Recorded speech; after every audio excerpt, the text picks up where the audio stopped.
Hello there, and welcome to the Dark Roast of Nerdiness podcast. This is episode number 7, End of the Console Wars, or are we just entering a console war, Cold War? I am your host, Wolf, as always, joined with me by my co-host, Shark, and we are basically running just tandem today. 8-Ball was not able to make it, and we may have a special guest we don't know yet, so it is up in the air. We are trying everything through StreamYard this time rather than the last show, streaming through OBS and kind of porting over. So please, if you want to show your love for the channel, like, subscribe, leave a comment. We would love to hear from you. Got any suggestions? Let us know how the audio is going. Let us know how the video, if you watched some of the previous episodes, tell us in the comments of this one if you think the video is better in this one or better in the other ones. Just trying to get a vibe of the best way to do this thing. So like I said again, I am your host, Wolf, and this is my co-host, Shark. Say hi, Shark. Hello, everyone. So basically, we got a few interesting little topics to go over tonight.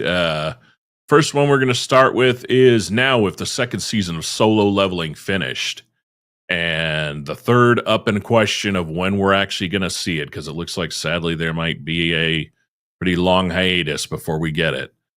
We figured we'd discuss our thoughts on the first and the second season and everything that has happened. Since it's been a few weeks, we don't have to really worry about a spoiler, but we will still let you know right now. Spoiler warning, if you have not watched all of the second season, please, take a pause, come back to us later. So basically, we're going to discuss the second season.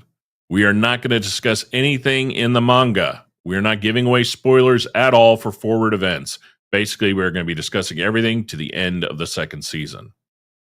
So, Shark, what was, and while we're discussing it, I figured it'd be only suiting that we have a nice little quiet background going of the second season. This is by Anniegoat.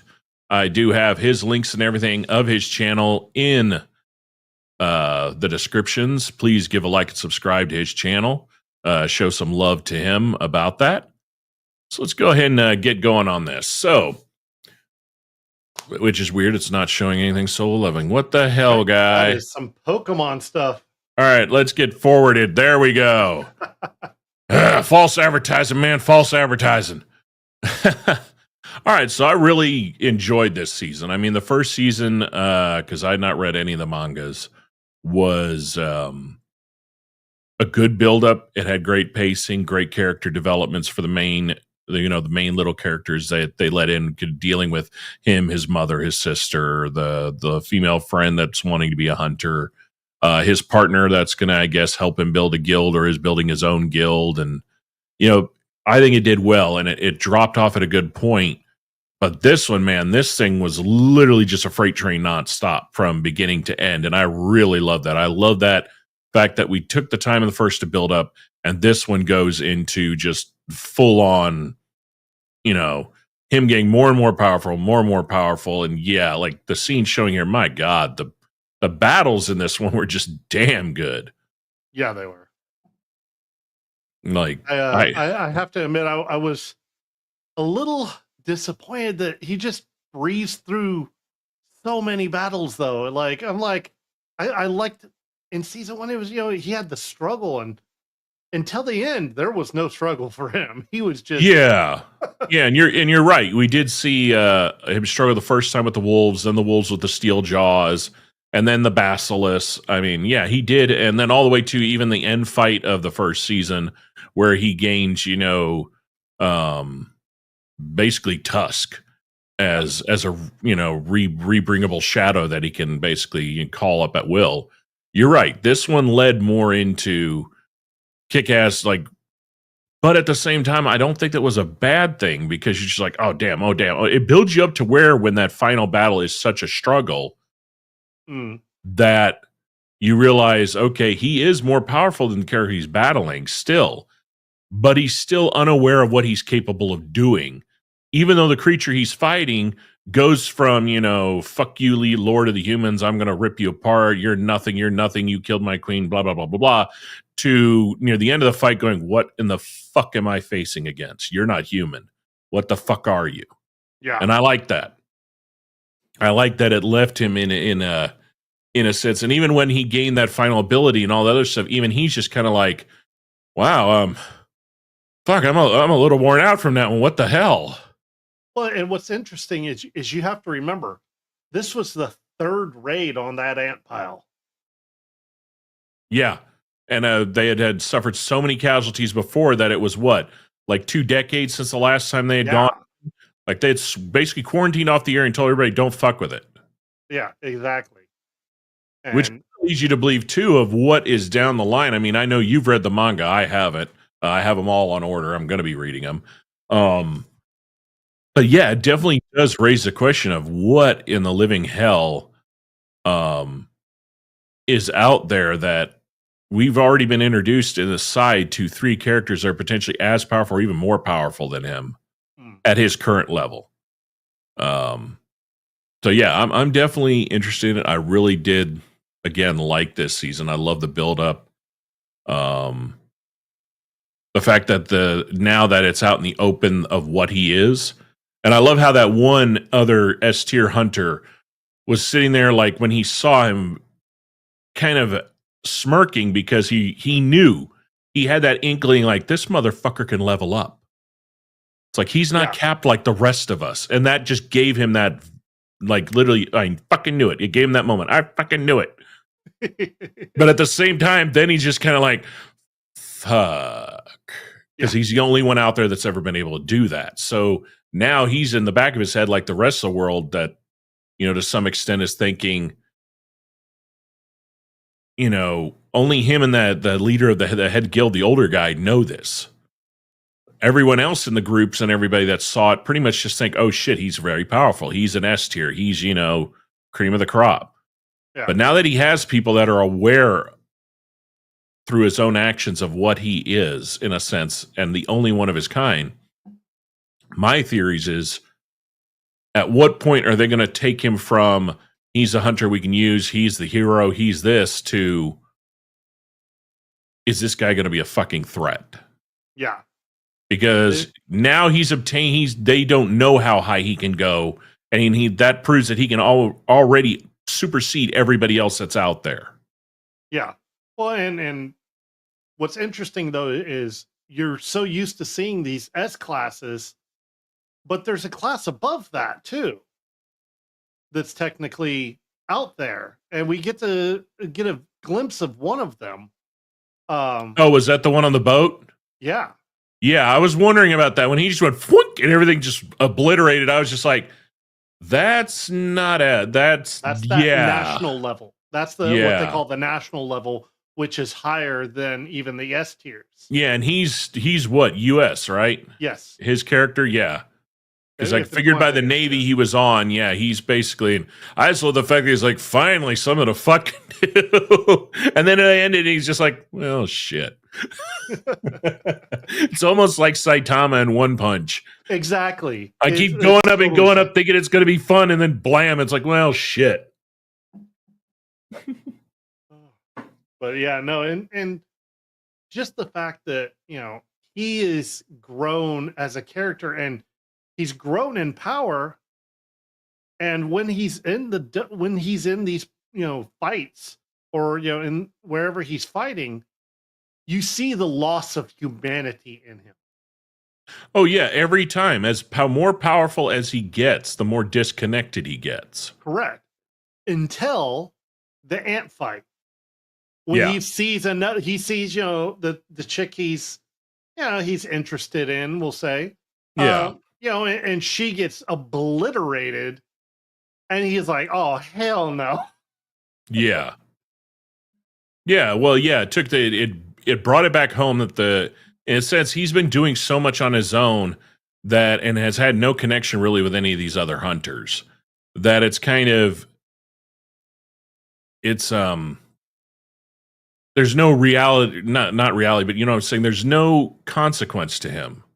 Yeah. But then he sees her down, and he's realizing that maybe if I had just gone from the beginning, this would never even gotten to that level. Mm-hmm. But I kind of had a feeling when he attached the shadows to all of them, he's basically gonna keep a look from afar But yeah, you're right. Once he saw that, and then he realized his potions weren't healing her, that brought him back down a level to there are still, even though I'm damn near unstoppable, the collateral damage around me if I don't act properly, there's still others that he cares about that are going to get hurt. Exactly. He understood the fallout. Yeah.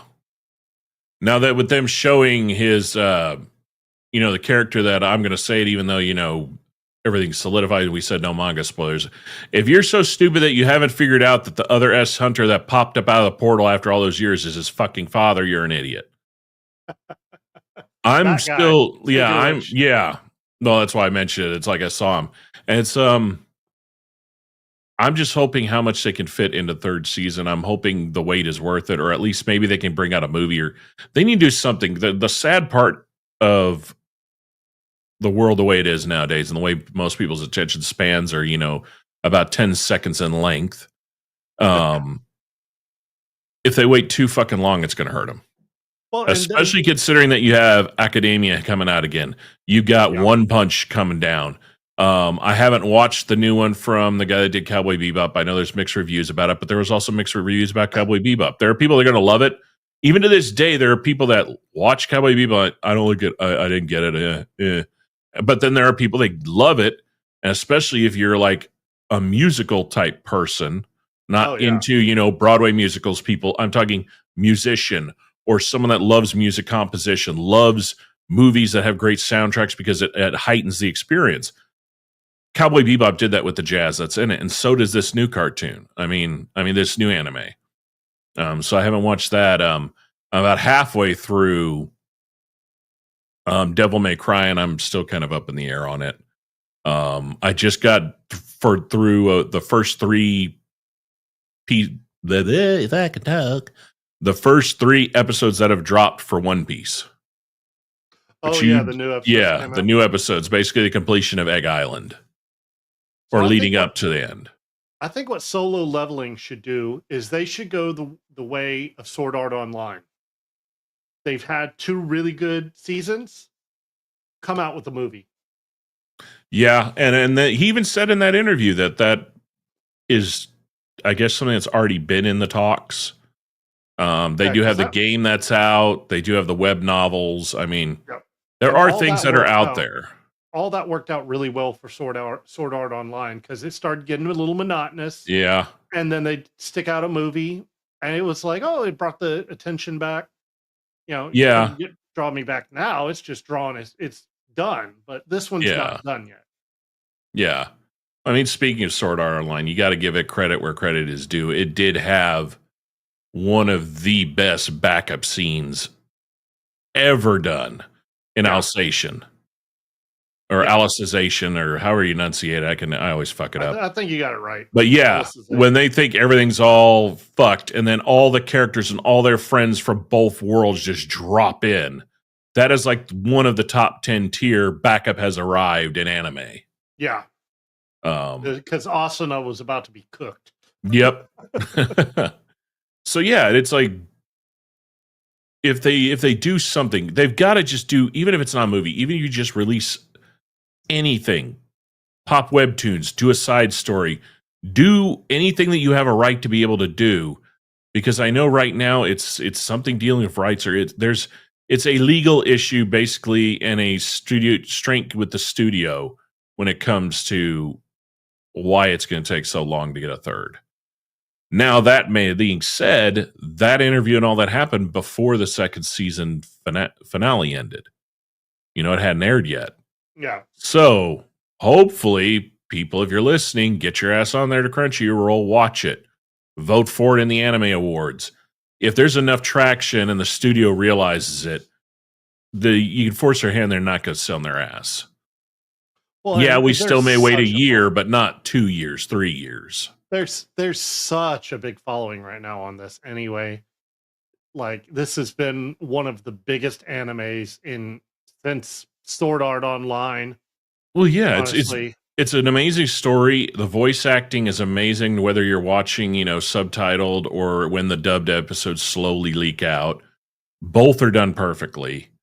And the art style is just fucking gorgeous. I mean, it really is. It's beautiful.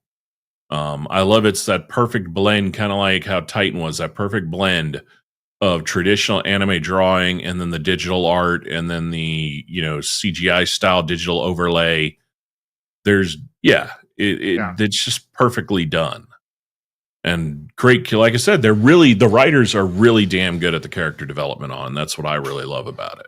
Yeah. But yeah. Not to mention the amount of side stories that have come out that are just absolutely ridiculous. Yeah. So some of those just had me rolling, honestly. Especially the sister leveling one. That one. Oh yeah. Oh. Well, definitely, like I said, it's gonna get good. We just gotta wait. But at least it's one of those shows I could rewatch the first 2 seasons again, and I'm not gonna dislike doing it. Yeah.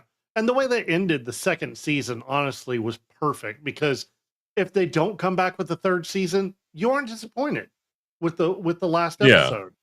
It leaves it where you're good to stop there and carry on into the manga, or if they have another one, we're good to push forward with that. So it was done perfectly. Or it's a perfect stopping point too. If all they could do is a movie, you do an hour and a half long movie, that could wrap up mostly everything and still leave it, from the way you've told me just a few things from the manga. You could easily squeeze 2 more movies out of the manga. Oh yeah. Rather than do 3 seasons of the show. I mean, if it's definitely a time or budget issue, it may be better for them to do the movie route. I mean, hell, multiple shows have done that. I mean, the long breaking hiatus between My Hero Academia led to 4 movies. Naruto did 6. Bleach has done 3? In fact, they just dropped the last one. Oh, keep going back. Sailor Moon did 5. Yeah. So it's not unheard of to do it, and it's not, would be a great idea to really do it. So I'm hoping they do definitely go down the movie route. Yeah. That would be the way to go. This one's big enough. It will bring the people in. They could actually put this one in theaters and not have to do it like a web release of the movie. People would go and pay to go watch this in theaters. Oh yeah, definitely. So yeah, it's definitely gonna lose out. Nah, they won't. This thing has too much momentum for them to just cease and stop and not actually have the show continue or a movie or something. Yeah. But yeah, I definitely, one of my favorite. I wouldn't say it's in the top 10 yet. We'll see how long we got to wait to get a conclusion, or that may change after I catch up and read all the mangas. It may be, permanently in the top 10 one. Oh yeah, even with just the 2 seasons here, just watching the movies only, not any of the manga I've read, just the movie or the 2 seasons here, I'd still put this in a top 10 list. Yeah. Well, for me, the top 10's always, I ain't gonna lie, my top 5 have kind of always been filled with the same 5. But it's probably due more to nostalgia than how good or great they actually are or were. So yeah, but like I said, we've got a lot coming out this year. I was kind of mind blown at how many are returning this year of shows. I thought I was never going to see another season of One Punch, but we got that coming down the pipe. We've got the finale, the final season of Academia, which I'm all for. God, there's so many. I can't even keep track of them. That list we watched, and what was it, episode 2? Literally didn't even have half the ones that popped out of nowhere 2 weeks later. Yeah. So. Well, and we're supposed to get Kaiju number 8 again, aren't we? Yes, Kaiju number 8 is later this year. Yeah, and then I know I'm still, just because I fell behind, I've still got a couple episodes of Apothecary Diaries to do. Yeah. So, since we kind of covered most of what we want on Solo Leveling, and we got some time to burn to hop in the next topic, I decided we're going to go ahead and watch something, but I'm definitely keeping the bloody sound off, considering the people that own the rights to this are kind of a-holes. So we're going to do a quick thoughts on a trailer that just dropped this week. because it's a very short trailer. So this is more of what I would actually call a teaser. Like they're labeling it the official trailer, but I'm sorry. An official trailer gives a little bit more than what this gives. But so far what I'm seeing, I'm curious. It definitely has sparked my interest. Oh, Tron Ares. yeah. Tron Ares, yeah. Yeah, so I love this scene. Laser cutting straight through the fucking cop car. Like, could you imagine their tech, in a sense, them in the real world, the amount of damage their stuff could do? Oh yeah. It would. So, to my knowledge, Jeff Bridges is in it. Jared Leto's in it. We don't know if Leto's the bad guy, good guy, what he is. So yeah, I'm very curious on this. I'm also curious, are we gonna see what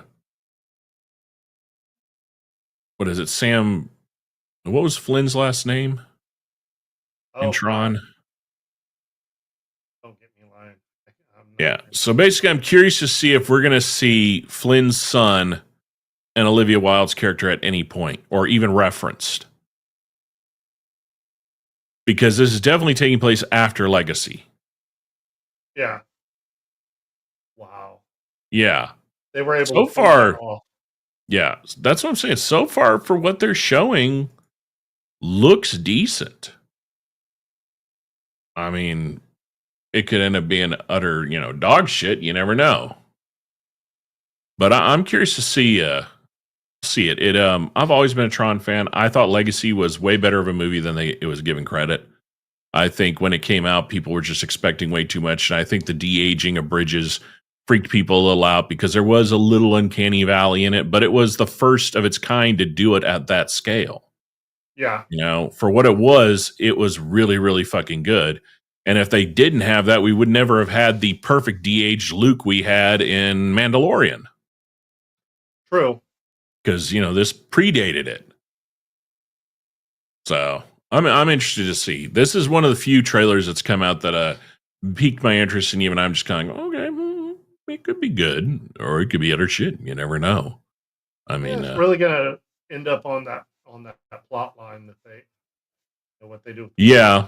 Well, I think if they do as good a story and the graphics and everything we're seeing is as good as we're seeing in this trailer, and they take as much care and kind of fan service love as they did with Legacy, I think the people that liked the original and liked Legacy are going to like this one.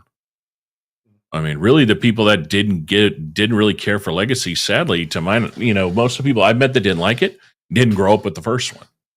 Yeah. So it's kind of what to them it was just like, it's like, yeah, but you didn't see the first one when it came out. When it came out, it was literally mind blowing to everybody. Yeah. And hell, you watch it today, it's still a gorgeous fucking film. That's like I was watching somebody talked about a movie the other day. I wish I could remember it right now. But they were talking about how old the movie was and how to this day it is still visually beautiful. Like it looks like it was filmed in 4K when that wasn't even a thing yet. We'll talk about it next show. I'll remember it by then, hopefully. So for our next segment of today's show, we're going to hop into, since this is the first show of the month, we are going to top into the roaster of the month. So on our show here, since we are a bunch of nerds fueled by a massive ass ton of caffeine, I always like to pick a roaster at the beginning of the month to give them a shout out. And hopefully if you watch the video and you haven't tried any of their stuff, you can give them a try. So the one I've picked for this month is ONYX Coffee Lab. They are one of the leading forerunners in the craft coffee world. They believe in true sustainability, open transparency. They have a different roast profile for pretty much any type of roast you would like. They even do teas, chocolates, merch. But what I've always loved is when you come down to here, they've got pretty much very open on what their roast levels are. Beautiful, clear tasting notes for each one. And then when you actually look at one of the coffees, and I got to hand it to them, they have a beautifully designed website. But basically, as you go down, it'll break down your origin. Come on, man. Where's the little X to turn this off?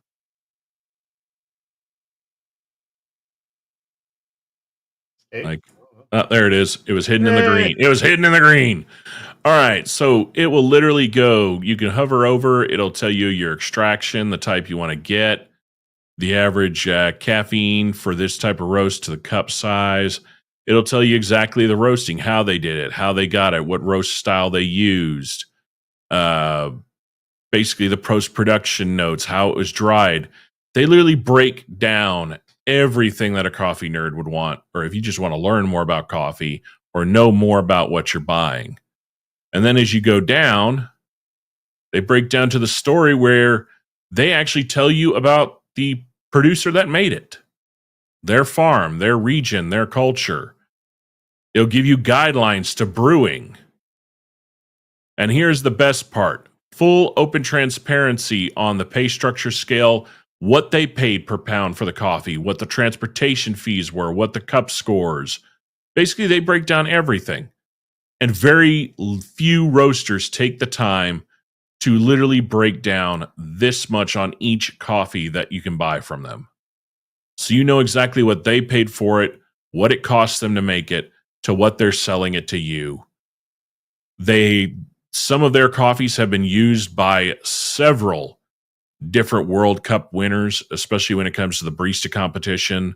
One of the more known baristas in the YouTube scene is Morgan Eckhart. Morgan Loves Coffee, or Morgan Makes Coffee.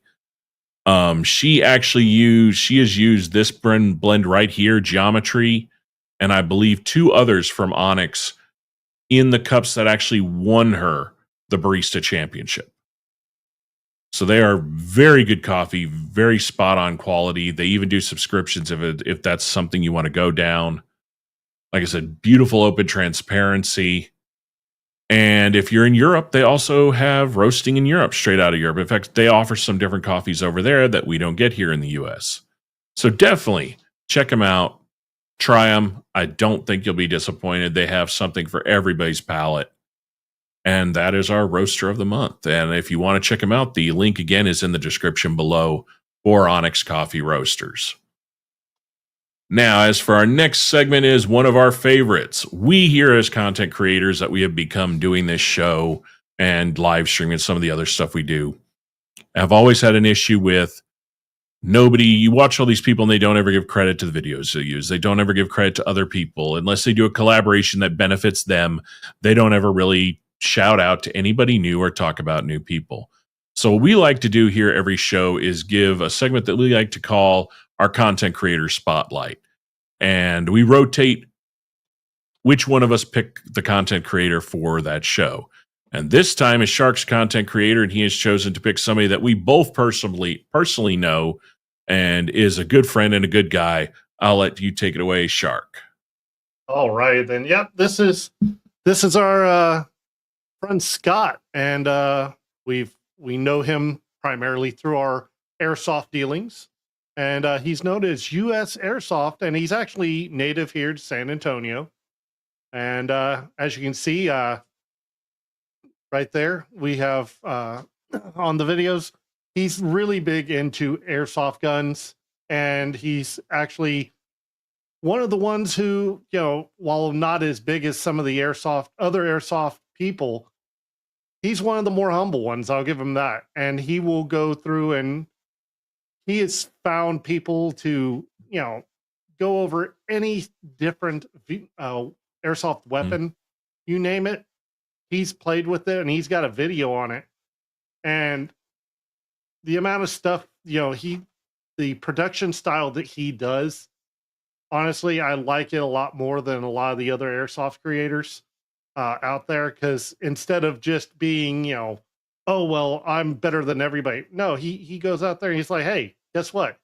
I found this. This is really cool. This guy built it, Yep. He does. He does breakdown videos of everything from MilSims to SpeedSoft to a 1v1 with other content creators, reviews of both guns, gears, gear, everything. And you're right. Yeah, he is very humble, very down to earth.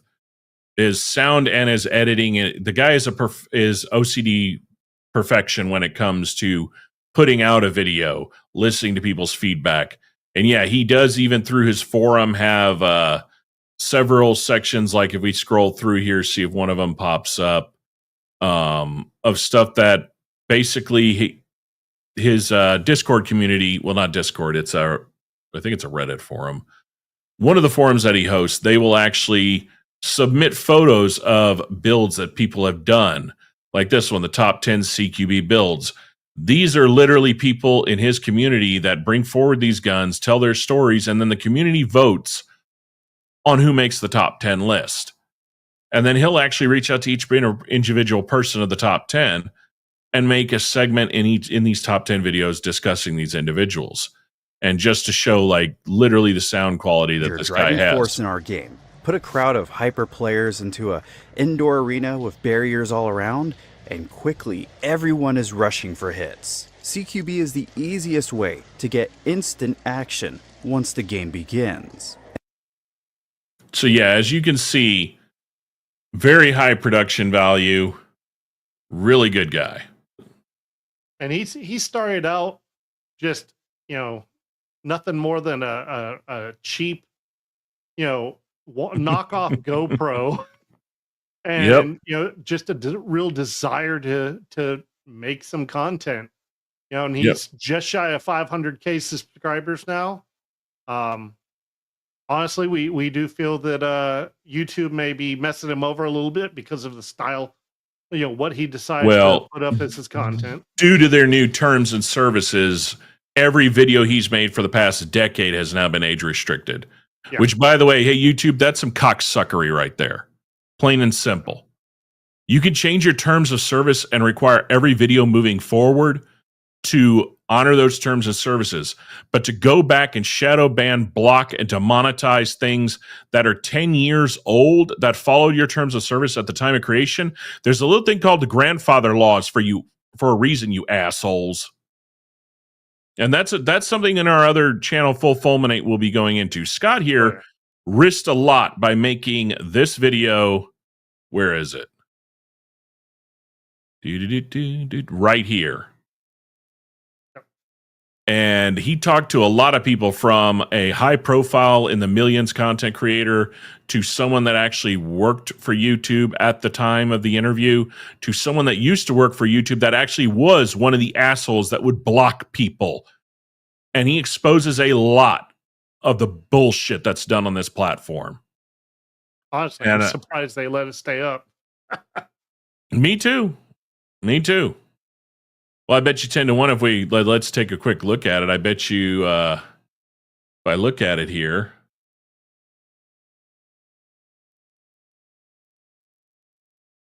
yeah, it's not monetized at all. Oh, of course not. Of course, they're not going to let it because they're pieces of shit. Oh, yeah.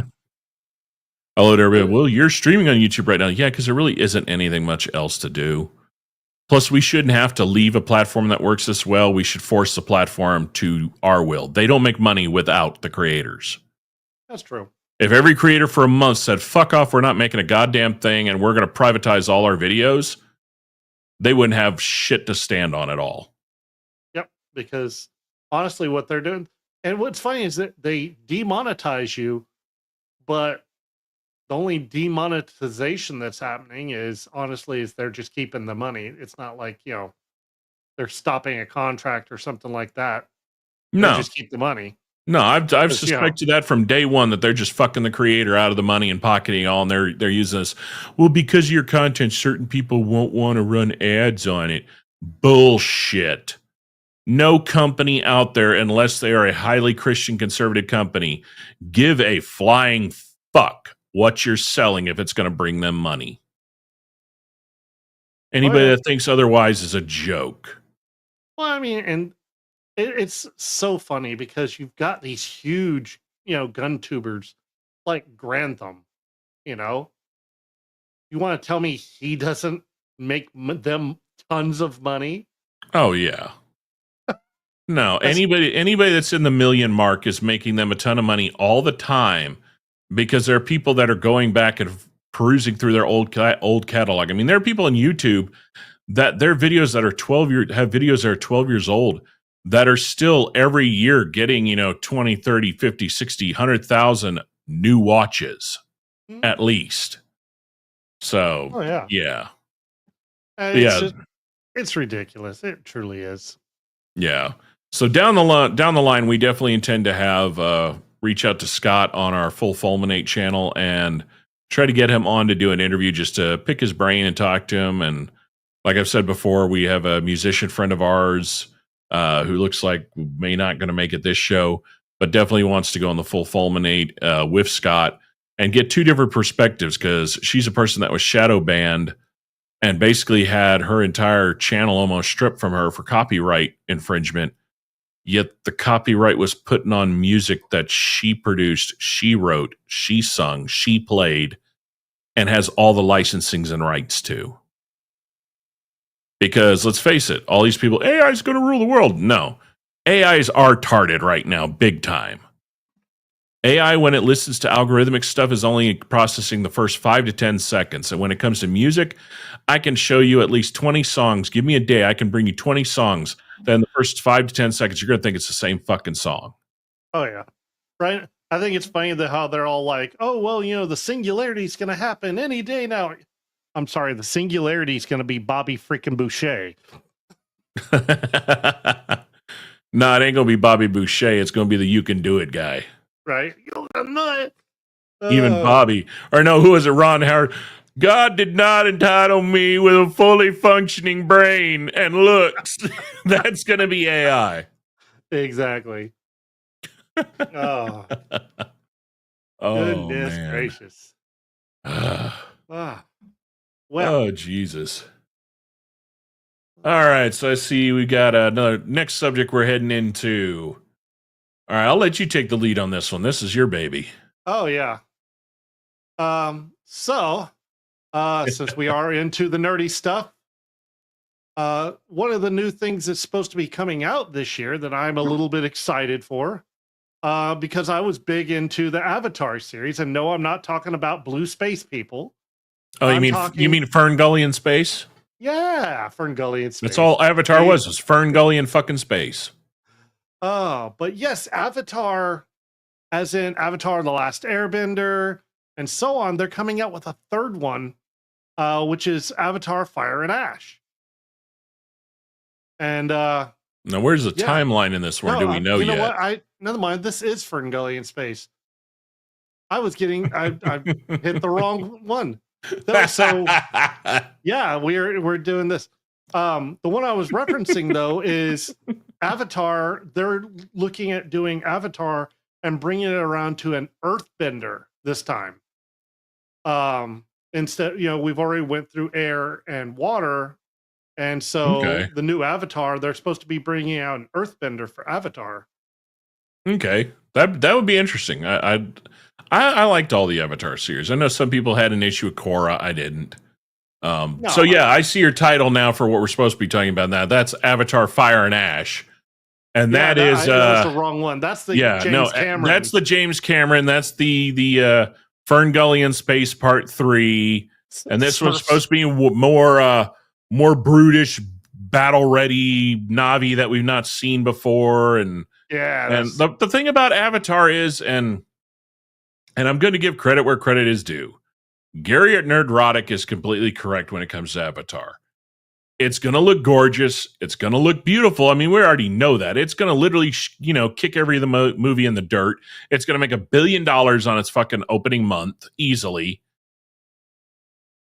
But then after that month, nobody's going to talk about it. And if you ask anybody about what they loved about the movie, they're not really going to even remember what the fucking story was.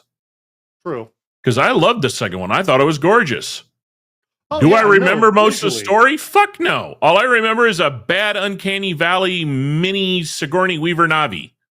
Yeah. And the water military vest. Yeah. That's about it. I remember more of the first one because it was so groundbreaking, but at the same time, the story again was fucking Fern Gully in space. Well, I call it Smurfs meet Fern Gully. But yeah, they had Smurf Scarface because they had what's his name. They put his DNA well, so the they funny could retcon him. Oh yeah, well the funny thing is the whole part about that was anybody that's like watch it. Don't get me wrong, that actor from the first one, he was a great actor. He fit that role perfectly, but he had already played that role before in Terra Nova. Yeah, it was literally like if we were watching Terra Nova after they got warped back into the future from Dinosaurville, and he decided to fly off into space for another evil corporation. Yep. Now, when it comes to I all think they these, should bring that movie back. yeah. No, I really think like if we're going to talk about shows and stuff that I'm really kind of up in the air wondering about that I'm really looking forward to but really cautious about, I want to know more about Aliens Earth. Ooh. Because Romulus was good.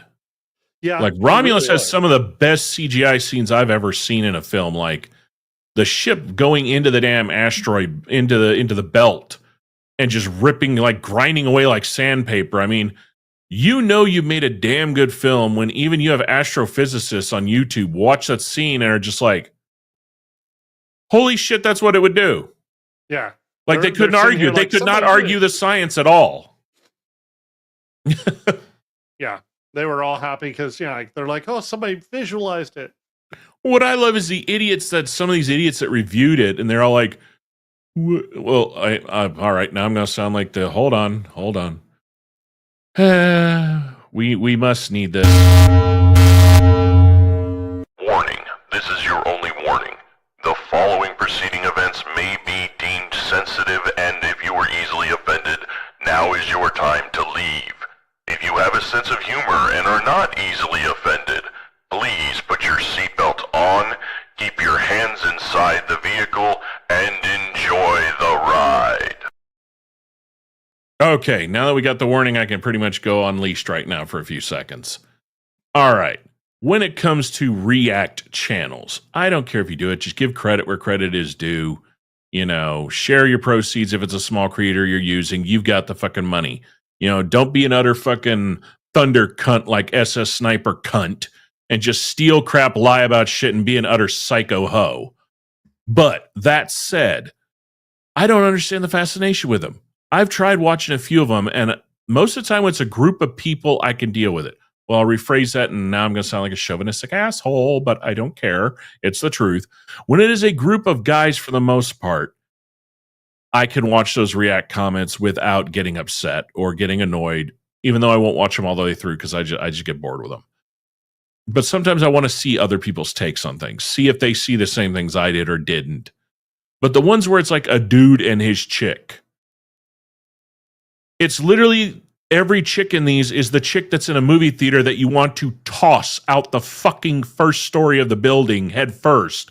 Because every 5 seconds, what was that? What happened? Who was that? Oh my God. It's like, shut the fuck up and you'd know. If you had half a fucking brain, you'd fucking know. But man, Just God, bring I've it watched. all gag to the theater. Oh yeah, well, dude, I've just had so many of them recently that I watched that it's like now I even lost track of where I was going with this. What movie were we talking about prior to going? Alien into Earth. Okay, Alien Romulus. It was Alien Romulus. They were the. I'm not going to say the name of the creators, but I'll give one little hint. She's a blimbering idiot. He's a beta douche, and he wears a cowboy hat that he's cut to allow these to go through his ears and still wear the cowboy hat inside. Guess what? I'm from Texas. We wear cowboy hats indoors, you fucking moron. And we sure as fucking gonna cut holes in them to wear fucking earmuffs on them. Dumbass. You know what? Well, what? You know who those are, don't you? I made a promise last episode. Okay, you get the promise while I keep going on this. Okay.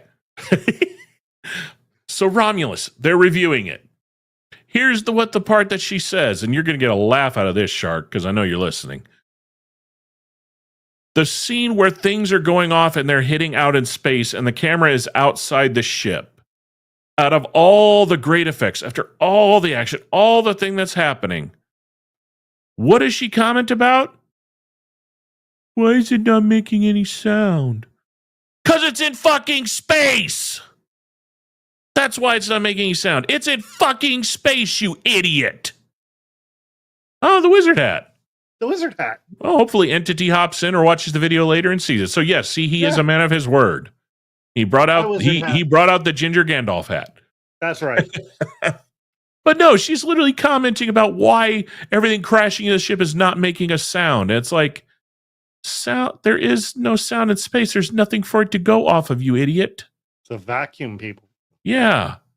But yeah, no, that's my idea. That's my rant, ladies and gentlemen, about React channels and stupid people. And, you know, God forbid, if you know the person you're with is a fucking moron, whether you love them to death or not. I mean, you got to love them to death. You're hanging around with a moron. Don't watch something that requires some level of fucking intelligence.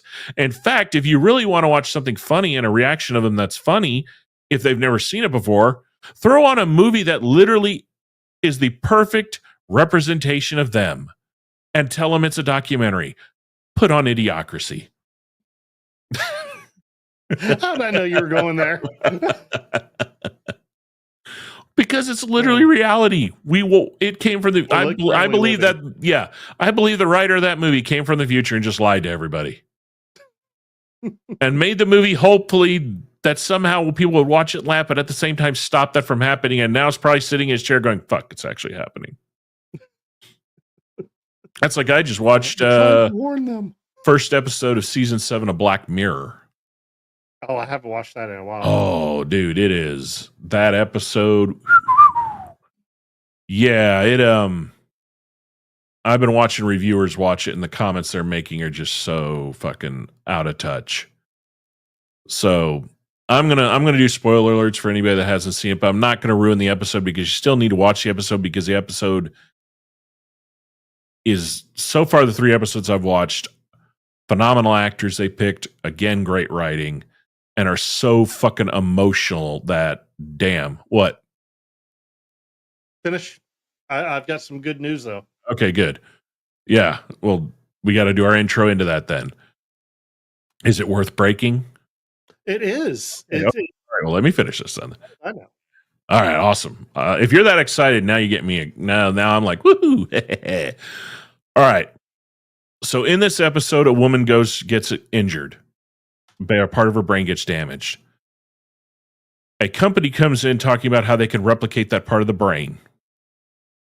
But to be able to work properly, she would have to be linked up to their network and their coverage area.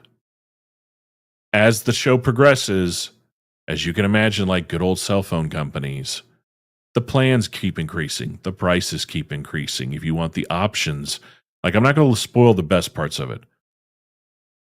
But the people in these comments are like, oh my God, that would never happen if healthcare, blah, blah, blah, blah, blah. What fucking goddamn tunnel are you living in? The Sackler family and OxyContin proved that the government doesn't really give a flying fuck about you. The FDA doesn't give a flying fuck about you. And the pharmacon industry and the health industry in the US, all you are is a fucking walking dollar sign. And if they could monetize on your own fucking brain and use you as a walking billboard and program you to, they fucking would if they knew they could get away with it. And yeah, all these people commenting, that would never happen. It's like, to some level, it already has.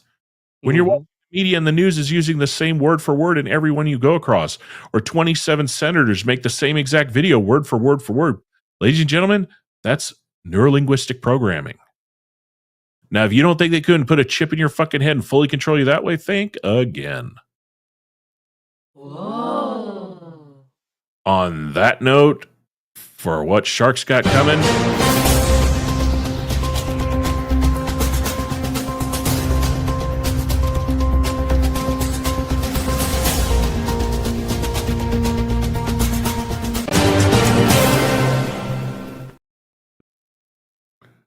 all right, sir, what do you got?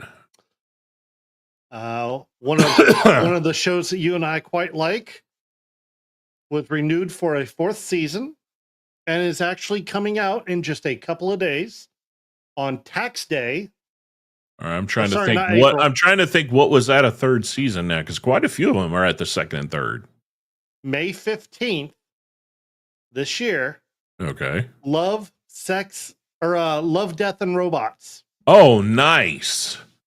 Dude, the Full last one, season? my God, every season the animation style, just the digital works just get 10 times better. Yeah. So Nice.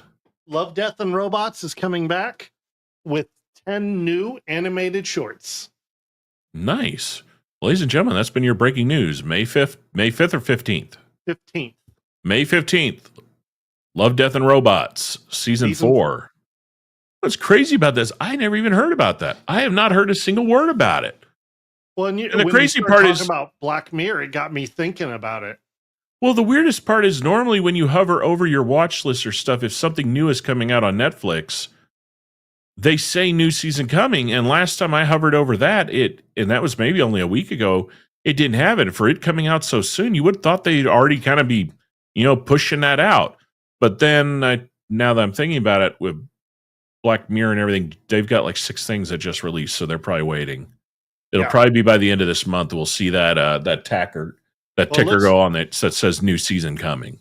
Looks like Netflix only mentioned this 4 days ago. Oh wow, because it that's hit, awesome. Netflix and Variety's websites both at the same time 4 days ago. Well, at least we know.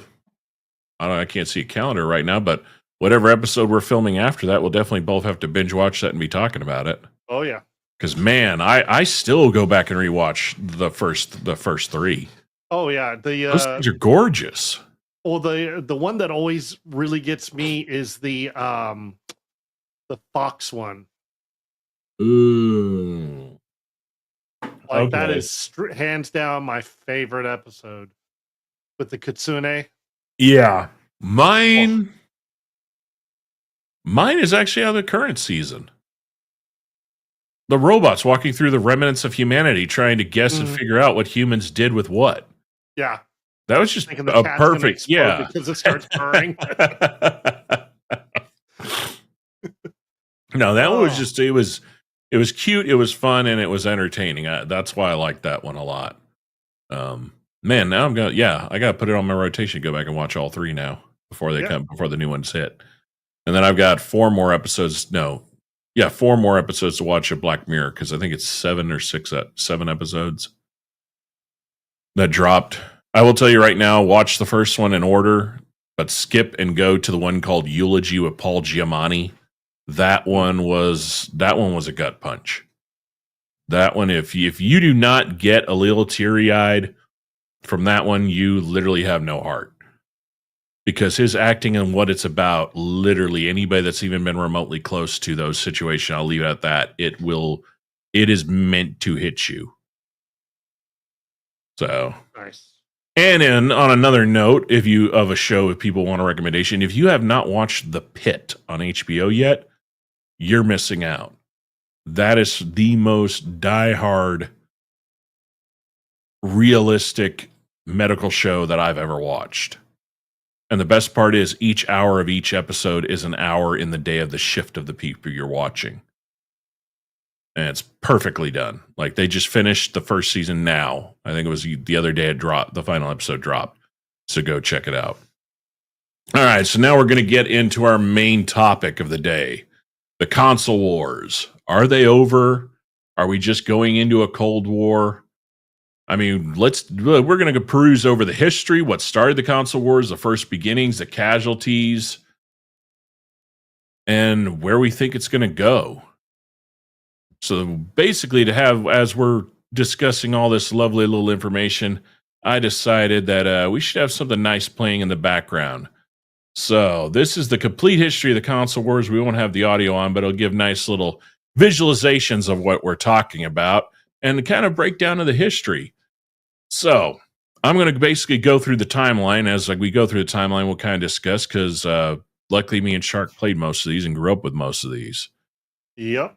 So the beginning of home consoles goes back, and I'm only listing the big boys. So for those of y'all watching in the comments, you're like, but you didn't mention, the Omnivision and the Centurion, blah, blah, blah, blah, blah. These are the big boys. There were a lot of little ones that flopped in there and came in and dropped as fast as they came in, like the ColecoVision, all those that really did not leave a long-standing footprint. So all we're really going to talk about here are the ones that literally the term the console wars were coined after. So we're going to start here, and I'm going to basically bring this down here so I'm not looking at it all the way up here. I'm not breaking my neck here. All right, in 1975, the Atari Home Pong hit basically people's homes and actually was discontinued in 83. Yep. So for as big as it was. And yes, we know that what you're seeing on the screen now was technically the first one. Yes. That's is the Magnavox Odyssey. Yep. And it was followed up by Atari to bring home the first generation of color consoles, the 2600. Which, oddly enough, the 2600 for coming out in 1977 was not discontinued until 1992. Yeah. So it is actually one of the longest runners on this list. So the 2600 really had no competition. You had the ColecoVision, you had several different people kind of come and go trying to bring their things. But what made Atari best was that Atari was also the software designer. So their catalog of games was massive. And then as nobody thought that anything better could come out, 85 rolls around and the Nintendo hits the shelves. Nintendo had some long-time staying power as the original Nintendo box was not discontinued till 2003. Leading up to some of the greatest titles in history, from Super Mario Brothers to The Legend of Zelda to Contra, Duck Hunt, Hogan's Alley. Mm-hmm. Which Hogan's Alley was one of my favorite games, the first games to ever use a light blaster. I love Duck Hunt, except I wish to God that they would have given us some satisfaction and let us shoot that fucking dog. Yeah. So following Nintendo, closely a year behind, was the Sega Master System, which actually from 86 didn't get discontinued till 86. And what really was kind of the fault of the Master System was it did not have a lot of game power to it. It had better graphics than Nintendo, but did not have the catalog of games. Did not really advance anything other than a little bit of graphic quality. So right out of left field around the Master's time, and what possibly led to the dying of the Master not being as big of a hit, was the Atari 7800. Faster graphics, cleaner graphics, more games, better sound. As you can see right there, they just stacked up. There were so many things for this system, and I still have one in my attic that runs. It lasted all the way up until 1992 before its discontinuation. So right now, you've already got three heavy hitters going at it. You got Atari, you've got the new boy Sega, you've got the middle child Nintendo that is kind of niching its own way and breaking down Atari's control of the market. Then Sega does something nobody saw coming. In 1989, it drops the Genesis. No more 8-bit color. We're now in 16-bit category. We're now, instead of going, plugging into an old style coax style plugin, you actually have dedicated video and left and right channel audio outputs. You have a plethora of games that hit the market, like Crash Bandicoot, Sonic, Soul Calibur, Street Fighter. Sega marketed itself where Nintendo was the family console. Sega entered in as the rebel console. Well, and they were honestly the first true gamer console. Yep. That would market to what would become the gamer generation. Oh, well, yeah, their marketing even was kind of point to the point about it. I mean, you had Nintendo, which it was all kind of like, I hate to say it, Nintendo's ads literally was like they ripped off a Honda commercial, but for video games. Yeah. I almost wanted it to say, the best people you meet play a Nintendo. And then you just had Sega, which literally was just rock and roll music and Sega. And that was it. Yeah, even their intro, Sega. Yeah, the intro said it all. But this is now the beginning of the war. The Genesis is stealing the limelight from everybody.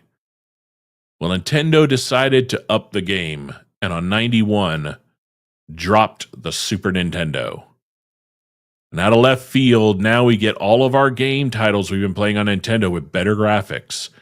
Even more games continue. You have Super Mario Brothers 2.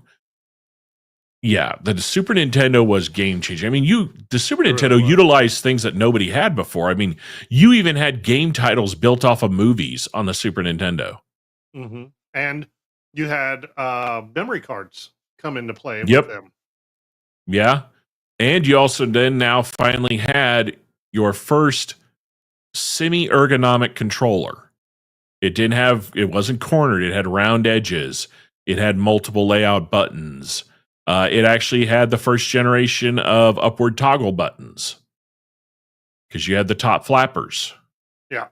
And when it came out, it was $200, which was insane for that time. I mean, at that time, that was a lot of money. Yeah.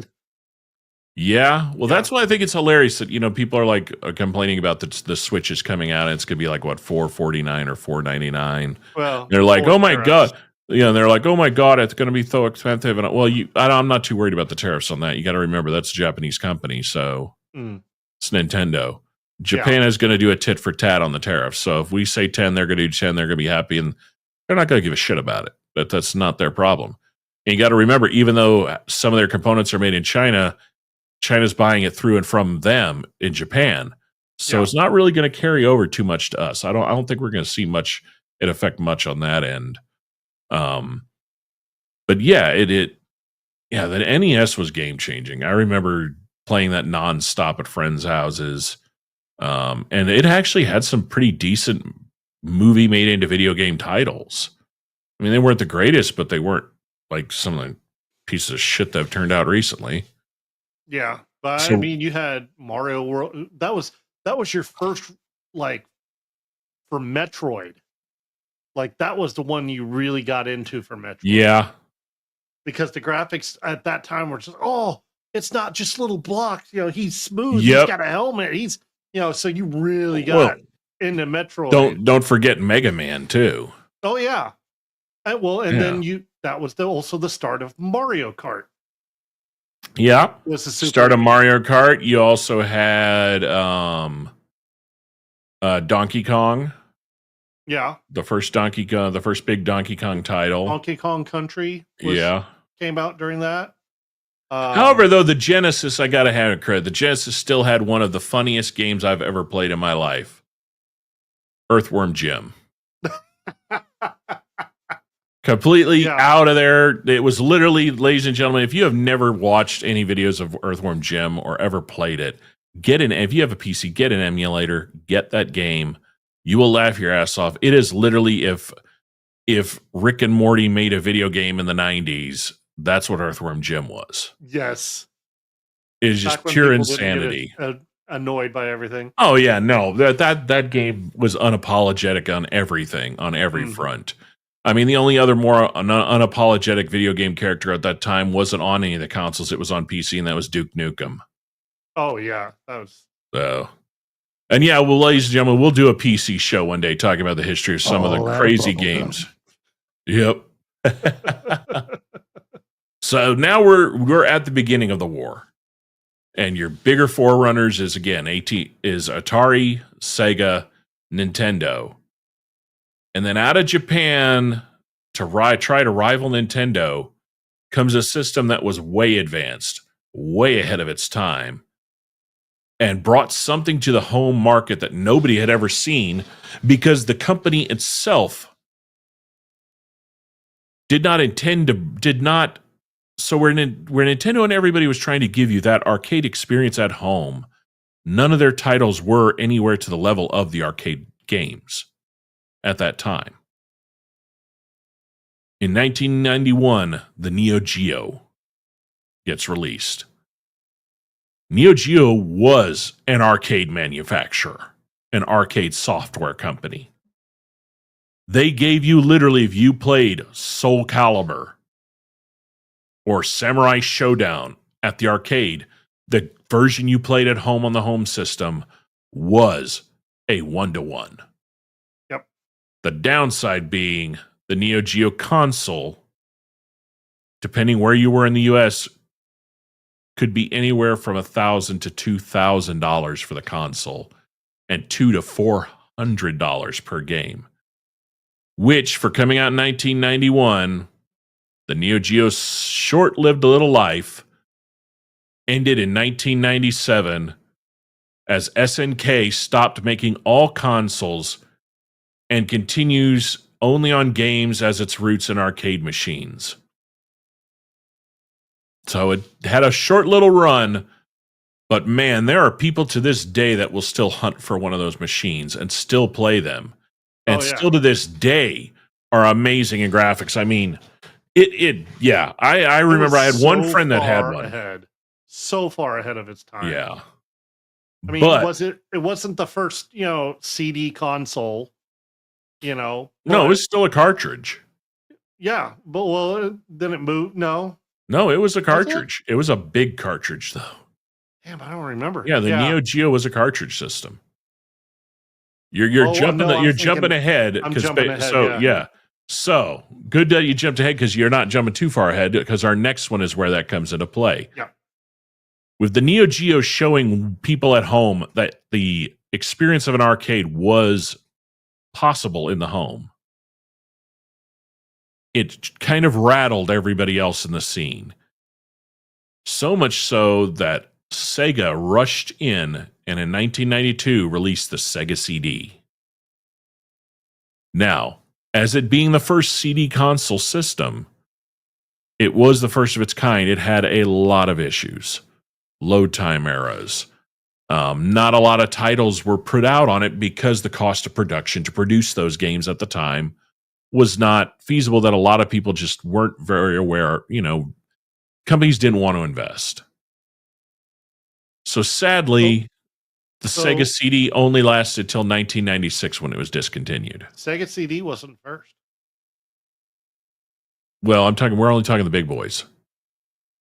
The big companies. TurboGrafx 16 was the first. And it was a pretty big, but there were just not a lot of titles for it.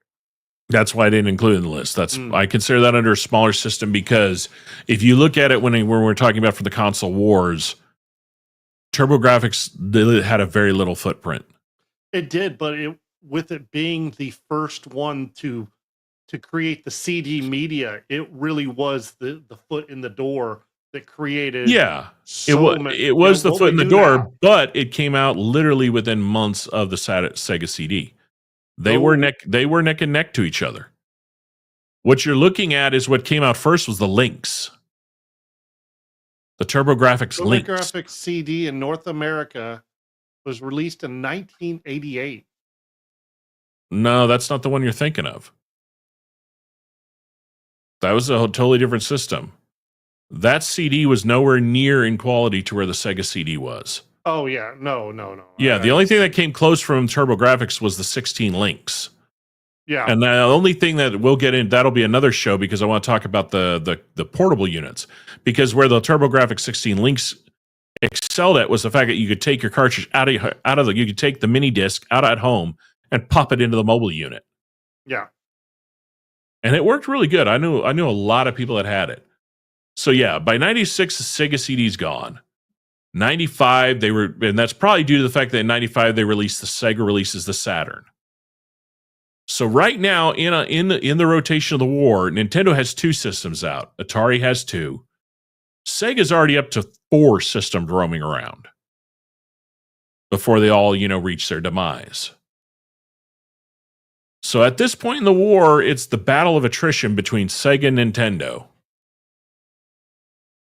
But little to their knowledge, trouble was brewing in Japan. A company that literally was only making other types of electronics had been secretly working on a project to disrupt pretty much video gaming and the industry in a whole.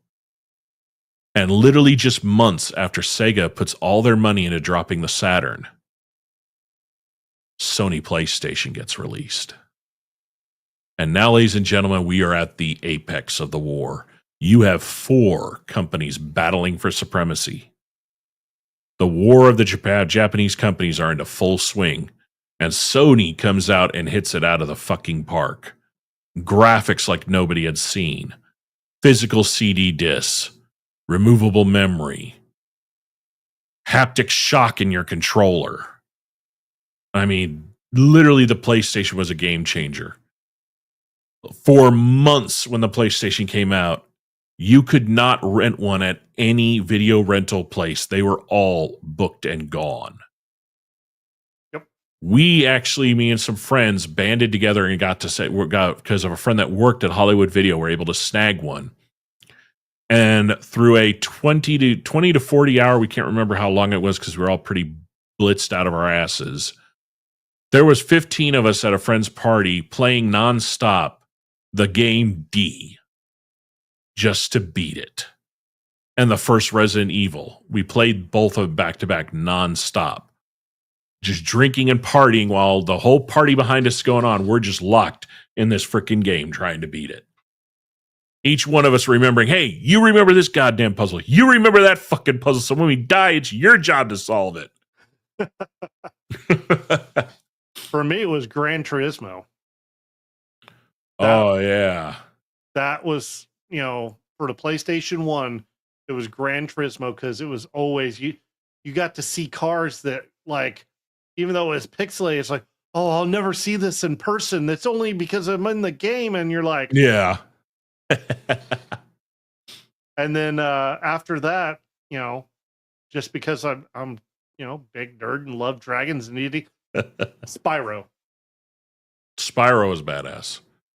Oh man, to bring up this next system in 1996 to retaliate back, Nintendo does the unthinkable at that time and breaks the 64-bit barrier with the Nintendo 64. And releases a game that is highly underrated and still probably one of the best fighter games ever made, Star Fox. Yep. For those of you that are unaware, this game literally was almost true 4-dimensional combat. And yeah, the voice, it literally, yeah, that's a game that they should have. Well, they tried to do a continuation. They fucked the pooch on it horribly, but it was one of those that you want something you can make an anime show out of. That'd be a good one. Well, and you're skipping right over the other big one. No, I'm not. Which one? GoldenEye. Oh, you mean game-wise? Yeah. Well, yeah, because online first-person shooter, GoldenEye. I can't tell you how many hours. However, though, for the 64, the online experience was kind of dog shit. But it was online. Yeah, but it wasn't the it didn't do it right, though. That was the problem. The first system to basically bring good online gaming is the next on the list, which is in 99, Sega releases the Dreamcast. Oh, that was the Dreamcast. One I was getting confused with there. Yeah. Yeah, the Dreamcast CD, physical removable memory inside your controller instead of attached to the machine. LCDs built into the controllers to show game functions and settings, and some games even used as a third monitor. Had one of the first artificial intelligences actually designed as a game called Fishman. Mm-hmm. Had one of the best, in my opinion, fighting games at the time, which was the Spawn Battle series. Oh yeah, that really was a good game. Oh, I still have my Dreamcast, and I still have the Spawn game, and I still have the memory card with every freaking character unlocked. Not to mention the Dreamcast was the first system of the big boys to come out with a true HDMI output. And back in 99, that was unheard of because literally there was only a handful of TVs that even had an HDMI input. Mm-hmm. Most of them were super high end and cost about 10 grand and were made by Pioneer. Which, yes, ladies and gentlemen, the stereo company did make TVs for a while. And yeah, they were okay. Well, they also made the RGB. What's the ones I was thinking where you flip down that big piece and it had the mirror that reflected? Oh, RGBs. Panavision. Panavision, thank you. Panavision. Yeah. They made that too. There's a guy on Facebook. There's a guy on Facebook Marketplace trying to sell one that still works. Hey, that'd be kind of fun. It'd be pretty cool. I still think if I'm going to spend money on an old TV, I'm going to hunt down the one TV I should have never gotten rid of, which I had one of the last generations of the flat screen super 9,000 pound Sony CRT TV. Oh, the gray box ones that were flat screened. Yeah. Oh, so yeah. I love getting a hold of old floor style consoles and turning them into dog houses or dog beds. So yeah, now we have the Dreamcast out, which is pushing the boundaries of what things can do. But it couldn't hold its title for long because, again, the rebel company out of Japan, Sony drops the PlayStation 2 in 2000. So now you've got multiple generations of consoles out. Graphics 3 times the amount that they were when consoles first came into play. Multiple titles. Now you've got legacy titles on PlayStation that they're making, second and third versions of, And yeah, PlayStation 2, man, I that was probably the system I owned the longest before ever getting rid of, was the PS2. Yep. Because there was just so many goddamn good games. But then in 2001 comes something nobody saw coming. From the largest software manufacturer in the world. Microsoft releases the Xbox. And yeah, if you were an adult and kind of sick of childish games, that's what the Xbox was for. And it came out swinging with a sledgehammer, ladies and gentlemen, because it gave us Halo. Not the shit Halo you play now, not the goofy TV show from Paramount, the real Halo. The only way you can play it now in its glory is to buy the Master Chief Collection and turn it back to original dedicated graphics to see how we played it. And it had a flawless online game. Me and my little brother Yasha played the hell out of Halo Combat. Oh, yeah. Like years of life lost playing Halo Combat. And it gave us Red versus Blue. Oh, yeah. If you've never checked that out, ladies and gentlemen, go onto YouTube and just type Red versus Blue and laugh your ass off and know that that is not a computer program. That was actually filmed using the editor inside the game. So when you were playing multiplayer, you could record, change camera angles, and do everything. And these guys saw the potential of that and built an entire comedy series of Red versus Blue. Is exactly what it is. A team in red and a team versus blue, watching each other over the battlefield, battling and talking shit, all the way down to every time someone would get an equipment upgrade, bitching about why they don't have one. My favorite episode is the one where he's sitting there, sniper rifle, goes, just another boring goddamn day. Watching them watch it. Wait, what? Hey, are you seeing this? What the fuck you mean? What? Look over there. They have a fucking tank. I want a fucking tank. Yep. And then the tank turns sentient at one point. Oh, yeah, that was freaking hilarious. Oh, man. But that was also the first round of... Because after when Xbox came out, that was the first of the bulk controllers. I really, truly consider the bulk controller. Yep. With so many buttons that you were just like, what do I do again? Yeah. That started with the 64 and moved up from there. But yeah, that I consider the Xbox the 64 was also the first to kind of do what I called the Batwing design for a controller. Yeah. You had the curved outer, pretty much what everybody uses in a sense. It was the first experimentation in an ergonomic controller. Correct. It wasn't bad. No, it wasn't at all. So yeah, now you have the PlayStation 2, now you have the Xbox. And that leads to the first casualty of the bigs. In 2000, Sega decides to stop making all consoles. And they decide that they are only going to be a third-party software creation company. They went back to their roots. Yeah, it did save them, which is why they're still around. They just changed the name and moniker. It's now, instead of Sega Entertainment, it's Sega Interactive. Mm-hmm. And basically, in 2001, we're going to speedball the next two because they lead to the demise of one of the other big ones. In 2001, right after the Xbox, Nintendo releases the GameCube. Again, relying on better graphics, smaller package, online capability, and again, a plethora of now almost 15 years of IP titles that they can continue with. And solidify themselves at this point as the family console. They are the Disney of the console world, not in the bad sense, but as in the sense that it is family-friendly titles. It is kid-friendly. It is kid entertainment. It is wholesome.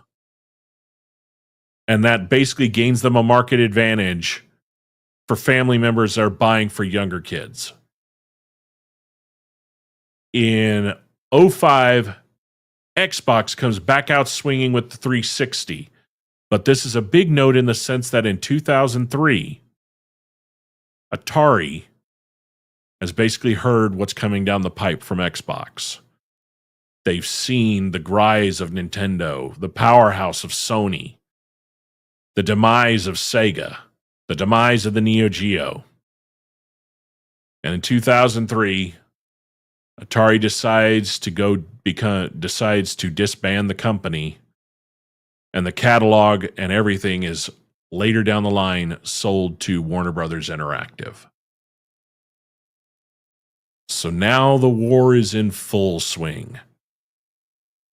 All the other small companies are gone, and it is now the battle we all know and love between Microsoft, Sony, and Nintendo. We now have the 360, better internet, better graphics, expandable hard drive instead of micro cartridges and discs. You can now store everything inside your system. With titles like Halo 2 and so many others, the Xbox has basically, it is now slowly becoming a war between Xbox and Sony. And a war of attrition. Yeah, between those where two. The two don't even see Nintendo as competition in the sense that Nintendo has now found its market and they hold it. Where Nintendo rules the roost with its IP, with its intellectual properties and titles that it has had forever, it also now controls the family-friendly market, which is where Sony and Xbox decided to start going full swing on being who's going to be the adult playing machine. Who's going to be the one for the high school to college to adult gamer? So When while the they're word starting, gamer came out. yeah, when the word gamer came out. So right after a year after the Xbox comes out, the PlayStation 3 gets launched. And again, we are now in, I'm going to speed this forward so we get into there. We get into the battle of the online games. Because the powerhouse that the 360 and the PlayStation 3 have unlocks the birth of what becomes to this, what we still know today as the modern multiplayer online experience. And at this time, to basically keep itself going, Nintendo decides to go back to an original idea they had a while back but didn't put it forward. And thinks, all right, if we want to gain some of this older audience, if we do still want to stay relative, we've got to do something that the others are kind of ignoring. And they come out in 2006 with the Wii. Full interactive motion gameplay. The next and first next step inevitably would just be AR and VR. But Nintendo decided to bring it to the home console first. Where things like PCs were the only things offering at the time, the Wii gave a new, interactive, and for the most part, family entertainment experience. And on top of it, decided to change the world up with the fact that, hey, you can now exercise with a gaming system. Which led to a lot of strings breaking and very expensive TVs getting shattered by flying remotes.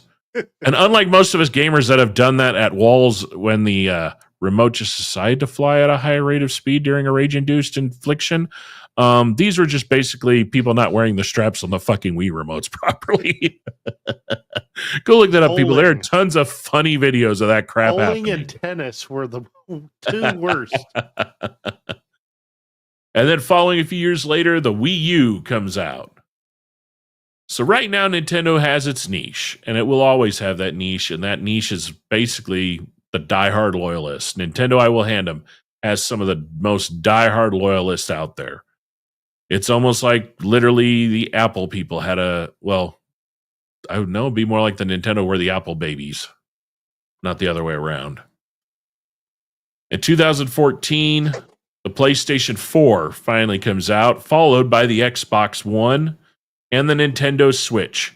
So this is the first time we're seeing this happen, that in the same year, Christmas of the same year, all three decide to say, fuck you, let's go to battle.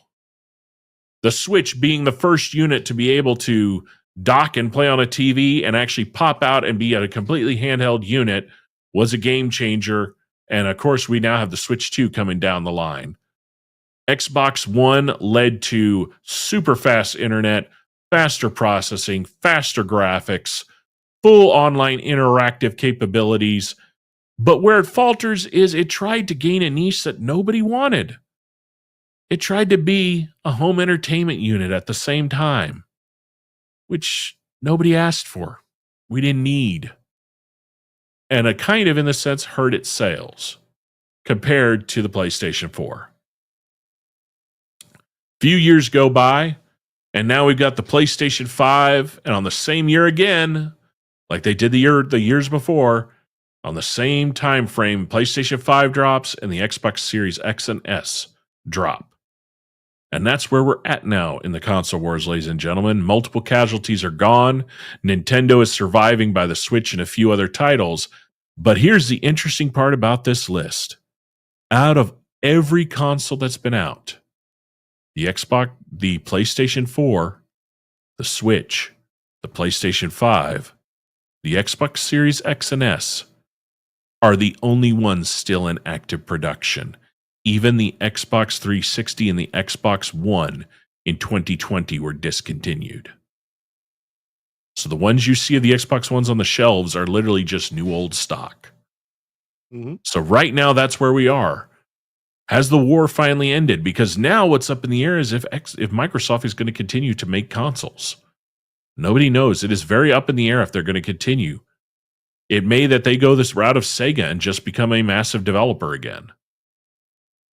Which will leave us with just Nintendo and Sony, because Sony has no signs of slowing down, and neither does Nintendo. So Xbox has put out there that what they're looking at doing is not getting rid of their console, but trying to find a happy medium between a PC and a console. Which has been tried before. That's the sad thing. I don't think it'll work because people that have PCs are just going to have PCs. And here's the reality, people. There's only maybe 20% of games on these consoles that you can't get an emulator for and play it on your fucking PC. And guess what? It will play better. It will play faster. You don't even need a top-of-the-line PC. You can watch videos of how to build an emulator and do it. And I have seen people that are... Yeah, I know. I have seen videos where people are playing an Xbox One title game on their PC. Not only are they playing it flawlessly, and it's way better because, of course, every patch known to God is out there for it, even fan-made ones. But where on the Xbox One, it was maybe getting 60 to 70 FPS. They're getting 200 on their PC. And the only people you got to watch out when you do emulators is Nintendo, because Nintendo is fucking so happy out the ass. Yeah. So Xbox's idea, though, is to integrate. Oh, one moment.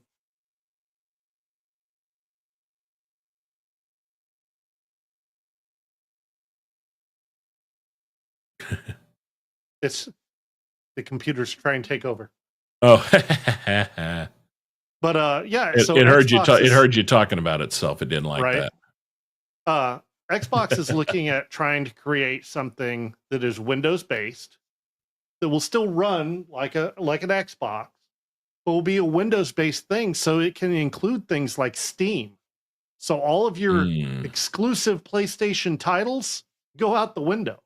They'll be available on Xbox because things like Steam. I will say though, I'm lately when I've loaded up Steam and I've been looking through the catalog and the top sale games, I'm beyond goddamn disgusted and disturbed. What the fuck is with all this fake video game fucky content? Oh, don't worry. The anime clause will get rid of that. Please do. I mean, seriously, when you're scrolling through a list, you're just seeing like the first out of the top 10, the first 3 are that crap. I'm just like, really? I know it's only $5. That many of you fucking losers out there have bought this shit and are spanking it to a fucking computer program? I'm gonna come. God, I knew you were gonna add something like that. Here's my thought on it. And then after that, you can, because that's all it is. It's trash. It's disturbingly messed up trash. You know, that's what's interesting though is like you have the new, a lot of things now are also, because we didn't even go into the handhelds. That's a whole nother genre. No, that list would be insanely long because there are way more handhelds than people think there were. Yeah. Like when I was doing the research and I was just going through the entire timeline of everything, even I was just like, I remember that. Oh shit, that's right. That was that long ago. Oh shit, I remember that one. Oh shit, yeah, that one only lasts on shelves for like a month. No, it's like up until the Game Boy, none of them had lasted. Oh yeah. Most of them were epic failures. And even Nintendo had some epic failures, like the little fucking robot that was supposed to help you, and the side thing you could plug into the Super NES, and their first stuff. VR too. Remember that VR system? No, I don't want to remember it. I don't want to remember it. That thing was a fucking migraine creator. Oh yeah, it was, but you had to be fucking rich to get a migraine too. That was what was the first VR I ever saw from a handheld, from a console unit that was semi decent was it the PS4. Yeah. The second generation VR that came up for the PS4, because the one for the PS3 was kind of shit. Yeah, but no, the one for the PS4 was decent. I remember playing at my friend Ty's tattoo shop, the Batman game on that one, and even I was just kind of like, whoa, because you start out on the rooftop and you're just kind of like, you're walking forward, and then you just kind of look over that building edge, you're just kind of like, okay, yeah, that's giving me a little bit of vertigo. So what's real fun, and I'm gonna go ahead and share this one here. Okay. Nintendo, like you were saying, it's always been the family one, and this, I feel like, is taking a direct shot at Nintendo right here. This is a new thing coming out this year. It's called Next Playground, and it's Wii. It's Wii without remotes. It's Wii without remotes. And the best part is, guess how much they're going to sell this for? They're going to want to compete with everybody, but not price themselves out. I'd say probably about $300. Try $90. All right, now I'm questioning if it's even going to work. There have been too many. You know what I'm saying though? There have been too many things that have come out on the market recently at crazy cheap price points that when people like, Mr. Who's the Boss or Marcus But- Brownlee get a hold of them, they end up being total dog shit.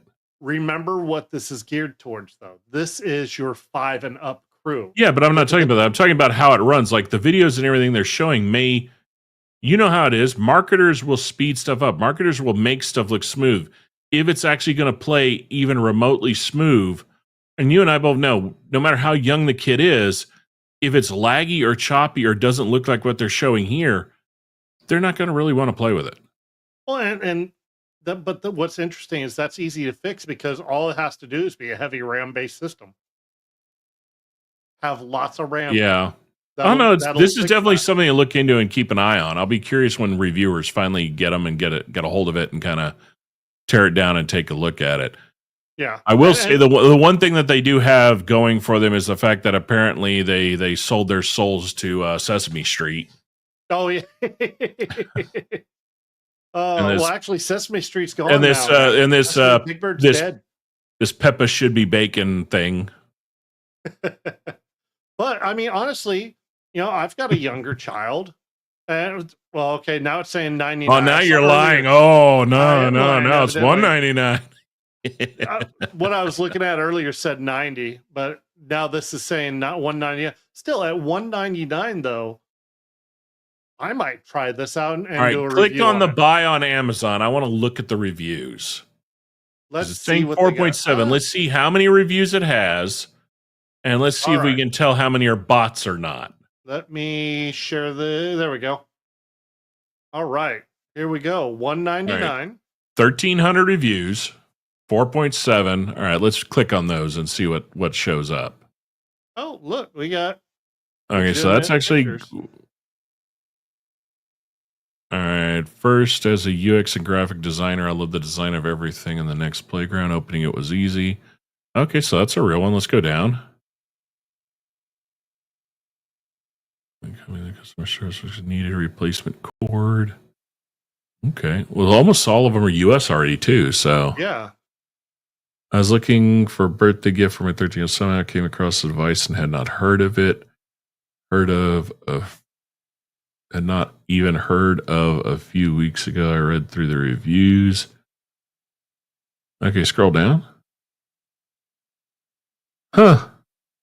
Maybe this is what I was getting at. It looks like a subscription for a year is $99. Maybe that's what Okay. I was seeing. Now this one's questionable. Timmy here.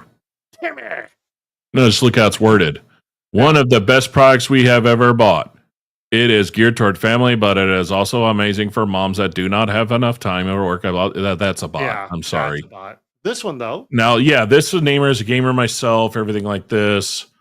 Yeah, so and that's an Aussie too, so we're not just US reviews here. Interesting. Jags I ain't trust. Yeah, Jags I ain't No. trusting. But yeah, I mean, Oh yeah. I'm intrigued, honestly. Maybe I can get my kid off the damn iPad. Yeah, good luck with that one. Yeah, I know. But I mean, like, it really does. It Oh, looks here like we go. Hold on. Go back. Let's click on the 1 star and see what that one's about. I'm just curious because that's a 2% one. Not for all ages game. Oh, well, then you didn't read it, you fucktard. But playing Yeah. whack-a-mole Wait, no, keeper no, won't no, keep no. a kid in. I'm sorry. Best part of this, the 1 star. What's her name? Karen. Oh, God. Brubaker, too. Legitimately, her name is Karen. No, she's got the 3 names. Karen, Craig, Brubaker. And I made my husband carry my surname. And I guarantee she's bleach blonde and has a sharp cut hair. Sharp cut hair, flat ass, big Right. old fupa that gets to the building 5 minutes before she does, and 10 to And 1 has. She's got a Stanley tumbler and oversized sunglasses. Yep, and something in the drawer of the side of her bed drawer that literally takes the same amount of batteries as a mag light. And has never been washed. Please, people, wash your toys. Hey, well, Texas law, you may not have toys for much longer. Right? All right, hold on. I have never hated a console as much as I hate NX. On most games, it times out every 5 to 15 seconds. Screen goes black. All right, then, dumbass, you got a faulty unit. That's not the game design. If it's going black screen or blue screen of death, that's coding issue. Yeah, or you got a bad TV. Died after 3 short uses. Bad product. Well, even said I either have a lemon or it's the worst video game product. I bought this hoping we could have some family fun and stay active during the winter months. The game console worked a few times and the camera started. Okay, so yeah, all of these seem to, other than dumbass Karen, most of these seem to just be people that I got a faulty either unit. don't understand that it's for young fucking kids, which by the game titles they show that should be kind of like a no fucking brainer. But Karen and Eugene are apparently retards. Yeah. So yeah, it's just bad. Yeah, every new launch is going to have manufactural defects. That's just going to happen. Yeah. What you should be writing about is if you contact the customer support and they replace everything, and you should be giving them credit for coming in and As a follow-up. honor like the other ones did. The guy said he had a bad cord, but literally without question, they sent him out another one. So yeah, definitely be something. Well, here's a trick. Hop onto YouTube on your end, type in Next Playground, and see if anybody's done a review. Because if there's that many sales on Amazon, there's got to be at least somebody out there that kind of took a look at it.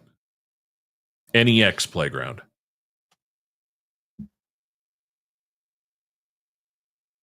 No, you got to remove the T. Now what? No, you put PlayStation. Next Playground. Okay, there you go. Hold on. There we go. Console review, guilt-free screen time. Kevin Liu, don't recognize that name. Epic Family Quest, reasons why Next Playground is a must. I never heard of that channel either. Yeah. Mommy Sharp. No, I'm going to trust nobody with that name. Sounds like a parent family influencer. Fuck those people. Kevin Liu. This guy's. All right, this. Kevin Liu. Oh, he's done 2 videos on it so far. So first one, he's talking about the console itself. Now he's talking about the subscription. Yeah. So, okay, well, there are people that have kind of looked at it. Are you ready to transform your child's play? Kevin Liu. Well, 13K subscribers. So he's doing pretty good. Well, I'm already kind of digging his voice. It reminds me of a Short Round. Yeah. Well, no, he has the same accent as Wan Kui Ho, the guy that played Short Round. Looks like he does a lot of baby stuff there and kid stuff. Well, looks like he has young kids, so that would make sense. Learning. Huh. Well, so at least somebody has talked about it. Yeah, go ahead. We looked at it. Well, by his title, is he part of the Montessori school? Because look at his title. It says Montessori Positive Parenting. Yeah, he may be. Huh. 3 more links. See, he's got Instagram, a website, storefront. Well, at least there are some reviews, so that means there is word of traction. It has been out long enough for at least a few people, and if he's already made a second on the subscription, then apparently he must not have any issues with the unit itself. Then it's probably just the... well, he might not even have an issue. He may be just talking about how it's worth it to have the subscription. Yeah. Huh. Oh. Well, I will definitely... see, ladies and gentlemen, so I guess the final part of our subject is, do we really think we're in a Cold War status, or are we in an interim waiting for the next technological bend? Because with the leaps that are going in PCs right now, the only way I can really see the consoles to stay relevant is, one, Nintendo is going to stay relevant by having the portable unit, because right now the only thing it has as competition is the Stream Deck. And really the only reason the Stream Deck is any competition is because you get all the titles that Valve has to offer from Steam. I mean, that's the Steam Deck. Steam Deck.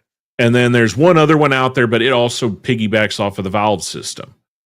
So really, Nintendo's kind of got the younger kid, the under 18 bracket on lock with the Switch. PlayStation and Xbox are still kind of doing their things. But I personally have not really seen any titles that have come out on the PS5 or the Xbox that would warrant me to want to get the console. Everything I play is, if it's on PC, I stay on PC. Yeah. I mean, And I used to own every console at one time. I had every, I had a PlayStation 2 and a 360 and a Cube, and now I don't have any of those. still have. Yeah, the camera system. Yep. Still got I never that. did that because I never trusted Microsoft to never have the camera on when I didn't think it was on. I don't trust Bill Gates. Fuck that. Well, back then it was Bill Gates, and I didn't trust that motherfucker. I still don't trust him, but Microsoft ain't run by him no more. But that's bitch about him and his cohorts is for another day. Well, and like even now, like my Xbox sits over here, and honestly, my kid gets more use out of it because we'll play Minecraft together. I'll be on the PC, she'll be on the Xbox. We can play together, and there's just not been any titles that have really interested me. I mean, that's what I'm saying. Even on PC, it's like half the stuff they got coming out, I'm just kind of like, I've got the games I play, and I'm happy with those right now. I don't see anything coming out that wows me. And the ones that were going to be a wow ended up either being utter fucking scams, or by the time they were released, were buggy pieces of shit and went tits up. mm-hmm. I mean, let's face it, the AAA days are dying because the AAA studios abused their clientele and turned out dog shit, and now people don't trust them anymore. Yep. That's why, honestly, like Monday, the rest of my MT Sim stuff's coming in. I'm getting that fired up, and I'm going to be back out there flying again. Well, we're gonna have to do some live streams of Star System, of all the new fun shit. Neither one of us, you haven't gone through the wormhole yet. No, you've never even seen Pyro. Now we've got all these crazy ass missions. Hell, I finally went on yesterday just to fuck around to see the HUD changes and kind of get used to it. Like for all the stuff we're used to flying, you have to literally go in and into your HUD menu in the ship and turn on master HUD mode to get everything on the actual HUD. But only thing I've done is I went and checked out Wikiloo, which is our first alien vendor. He has a space station. You go fly in there. He has got this little emporium you can walk around, kind of like Fifth Element meets Collector.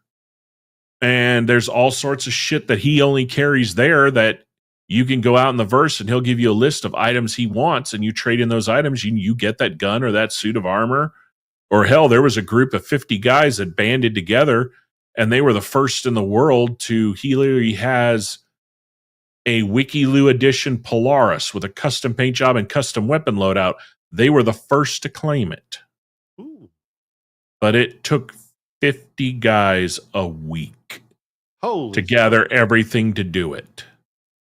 That's insane. So if you figure it's just like two people doing it, it's probably about a month's worth of work. But it is a sweet looking paint job. But there's a ton of shit out there.